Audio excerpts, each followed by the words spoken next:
घर पे आते कुछ अनोखे मेहमान जो कि मेरी मौसी और उनके मौसा जी यानी कि मेरे मौसा जी मौसी के हस्बैंड मेरे मौसा जी लगते हैं और उनकी बेटी भी आए थे और मैंने सभी का इज्जत सबको अच्छे से किया फिर भी मेरी इज्जत वहाँ पे नहीं रह पाई। लेकिन सारे लोग मछली धसड़ धसड़ के खा रहे थे तो मैं सोची मैं भी जाती हूँ खाने, लेकिन मुझे तभी याद आया कि मैं तो मंगलवार को मछली खाती ही नहीं हूँ। इतने में ही मैं चली गई मौसा जी के पास और उनके पास ज्यादा बगर बगर करने से अच्छा था कि मैं उनको बोल दूँ कि मौसा जी हाय बोल दो इसमें, लेकिन उन्होंने मेरी बात सुनी ही नहीं।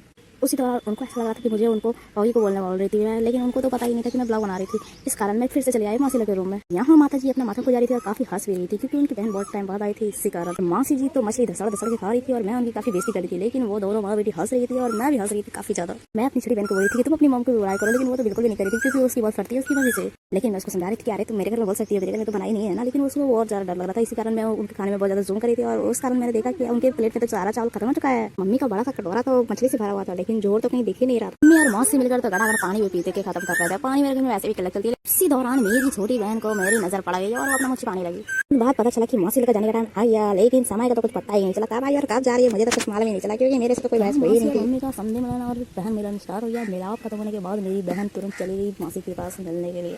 मतलब मेरा मतलब अपनी मासी के पास, मेरी मम्मी के पास में चली गई और उसके बाद तुरंत बाद मैं भी चली गई मासी के पास, मतलब मेरी मासी के पास थोड़ा ड्रामा करने के लिए। बिकॉज मुझे दिखा रहा था कि मैं भी बहुत ज़्यादा सबको मानती हूँ और मुझे भी बहुत ज़्यादा दुख हो रहा है।